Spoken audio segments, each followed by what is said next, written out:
Boy J over here, bldr, and as you can tell from the thumbnail, we're talking about the FN509 Tactical. But before we dive in, let's go ahead and drop one of my favorite discounts I want to give you guys.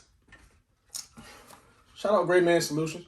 We're going to put the information below the Instagram and their website, man. Also, use bldr223 to get yourself 15% off. They make all kinds of killer holsters. This is the one for my FN509. Beastly work, carbon fiber, multicam. Definitely tap in, guys. You won't be disappointed.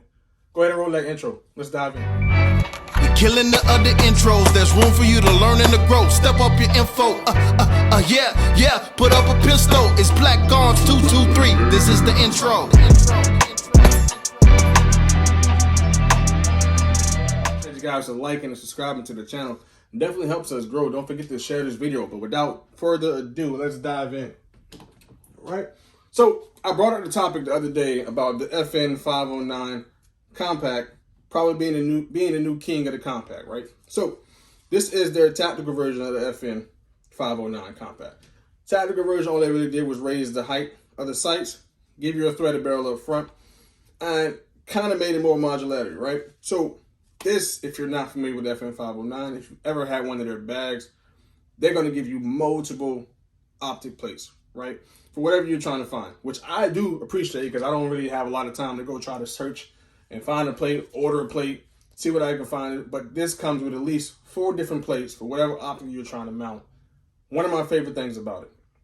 A lot of people don't know you can find different companies that make different pieces to enhance this gun, right? So this, like I said, I left this one bone stock because it's one of my favorite guns to actually carry. So I wanted 2 of them, right? Let's dive into the one I actually took up a notch. So let's see what that one's all about.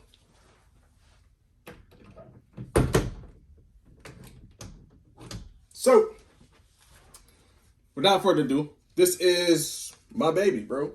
This is the one I carry every single day. Sometimes I switch it up, but majority of the time when I know I'm wearing something light, something loose, or just something small, right? Like basketball shorts, sweatpants, anything the normal person is going to wear from day to day, I always grab the FN. Reason being, size. It's compact. You can't go wrong with this thing. My hand's pretty much about the same size as the gun. You can fit it anywhere, right? What I did to this one, like I said, this one, you had the opportunity to put so many different plates on it. It's crazy.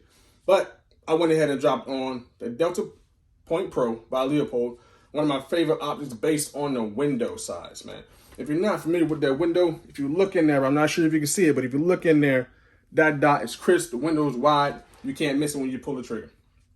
I went ahead and upgraded my trigger because I did like the hinge on the standard one, but it's a bit much, bro. Just be honest. That's where it can have a little bit of tweak they can add in there. So I went with the Apex flat face trigger, safety in the middle. This thing works flawlessly. Out of the gate, the FN509 comes in probably like 5.5 pounds on trigger pull. Apex automatically drops it down to about 4.2, somewhere around there.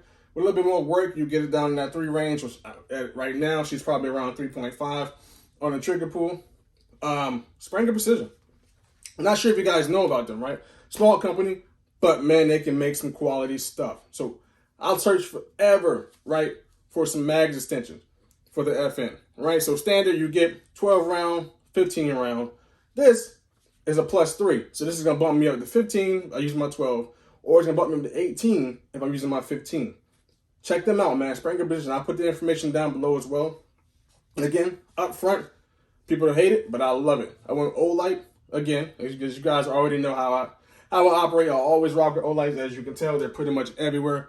One of my favorite lights. It's not the fact that Streamlight isn't great or Surefire isn't great. Love them too. I just have a preference for Olight. It is what it is. You can like it or love it. It doesn't matter to me. I'm still probably going to buy one tomorrow. Right? But this is their bldr S Blue. What I mean by blue is it has a blue laser on it. So if I switch it over to just laser only, as you can see here, it's a blue dot. That's not common. You usually get red, you usually get green, but blue is rare. That's the one thing I like about this one, man. It's pretty creative what they did with that one. Great light all the way around. But again, man, Trijicon height sights on this thing, suppressor height sights by Trijicon. One of my favorite brands when it comes to irons, backup irons, so that makes it cold witness. So I can see all the way down the middle without an issue.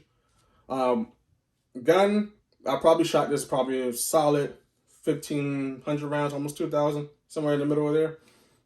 I haven't had not one jam, not one issue, and it always performs flawlessly. People say they may have a little bit of a bite to theirs. I've never had a bite or a flip or whatever you want to call it. It's been pretty flat and consistent.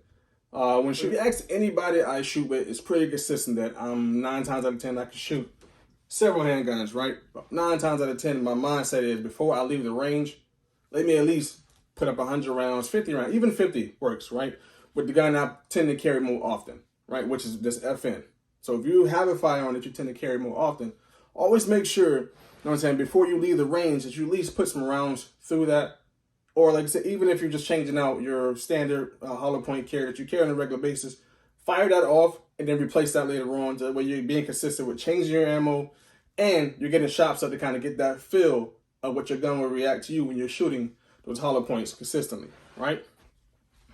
Well, so FN did come out with a new one now, right? I think it's called the FN short compact edge, right? LS edge on that one, right? Don't quote me on the name. I'll put it down below just in case I misspelled it or missaid it. But it's basically the different version of this. They extended the slide a bit, gave it some slide serrations, cut some ports in there, or just on the slide, not on the actual barrel. Put a comp on the front. I said I'm going to try it. I definitely want to find one and give it a shot, see how I like it. And probably 9 out of 10, as you can tell, I probably added to the collection. Is what it is.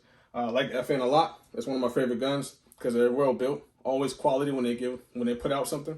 I've never had an issue with it. So I'm pretty sure I covered pretty much everything about the FN and like what's my favorite thing about it, how I built this one, and why it's one of the most consistent guns you can have for an everyday carry. But honestly, man, I'll probably put this up against P365. I know my friend 2020. I'll put his information down below. He wants to go up against it with the Glock 43X. But at the end of the day, I still believe the FN509 compact is still king of the compacts, bro. You can put down whatever you want below in the comments. Please do. I'll definitely check them out. We'll talk about them. You know, have a conversation about it and kind of give me your point of view on what you believe or what you think is still the king of the compact. So without further ado, man, don't forget to like and subscribe to the channel. See y'all next time. Let's get it.